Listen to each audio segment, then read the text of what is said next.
Donc samedi, il y a eu un colloque à Paris, Forum 104, rue Girard, organisé par l'association Source, avec plus de 90% de femmes, souvent des femmes de certain âge d'ailleurs.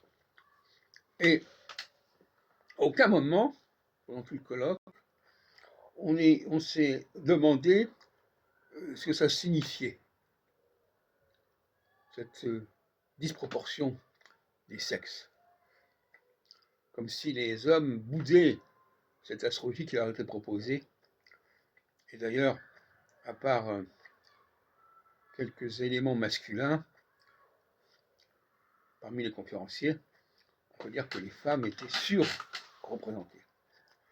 Mais ça n'a pas empêché de ne pas se tenir compte de ce facteur. À aucun moment on nous a demandé, on s'est dit, qu'est-ce que c'est que les femmes?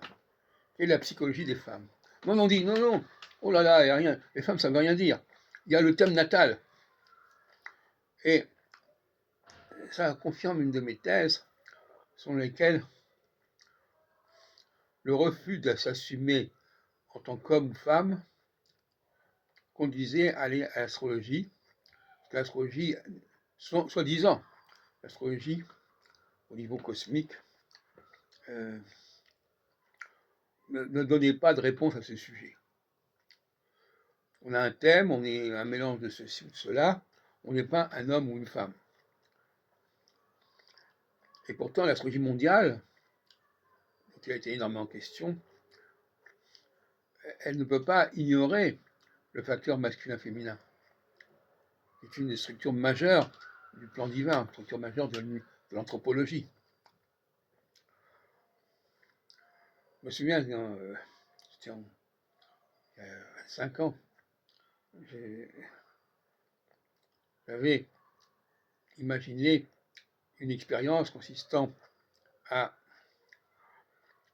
partir d'un schéma, un portrait type de la femme, de prendre un certain nombre de personnes, l'une après l'autre, et de leur dire la même chose, tout en disant que ça vient de leur thème personnel. Et effectivement, je crois qu'il ne faut pas être c'est pas très compliqué. En réalité,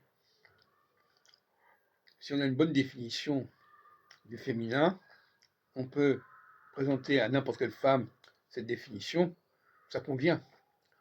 Quitte à articuler ces définitions sur des aspects ou des configurations du thème natal, mais ça c'est tout à fait un tour de passe-passe.